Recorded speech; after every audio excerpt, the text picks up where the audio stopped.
Hi hello viewers, ಎಲ್ಲರಿಗೂ ನಮಸ್ಕಾರ friends. Chicken fry ತುಂಬ ಸುಲಭವಾಗಿ ಹೇಗೆ ಮಾಡೋದು ಅಂತ ನೋಡೋಣ ಬನ್ನಿ.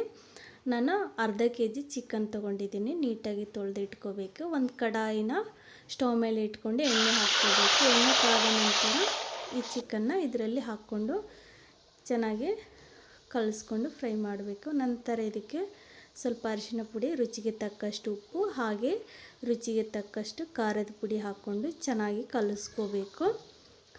ಇವೆಲ್ಲ ಚೆನ್ನಾಗಿ ಕಲಿಸ್ಕೊಂಡು ನಂತರ ಇದರಲ್ಲಿ ಅಲ್ಲ, ಬೆಳ್ಳುಳ್ಳಿ, ಕೊತ್ತಂಬರಿ ಪೇಸ್ಟನ್ನು ಹಾಕ್ಕೋಬೇಕು.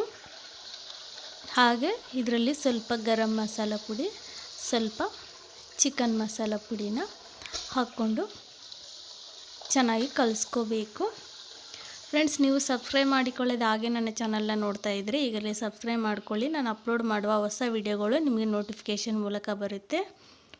ಚಿಕನ್ ಫ್ರೈ ರೆಡಿಯಾಗಿದೆ ಫ್ರೆಂಡ್ಸ್. ತುಂಬ ಈಜಿ ಚಿಕನ್ ಫ್ರೈ ಮಾಡೋದು. ಈ ಥರ ಮಾಡಿಕೊಂಡು ತಿಂದರೆ ತುಂಬ ಟೇಸ್ಟಿಯಾಗಿರುತ್ತೆ. ನೋಡಿದ್ರಲ್ಲ ಫ್ರೆಂಡ್ಸ್, ಚಿಕನ್ ಫ್ರೈ ಹೇಗೆ ಮಾಡೋದು ಅಂತ.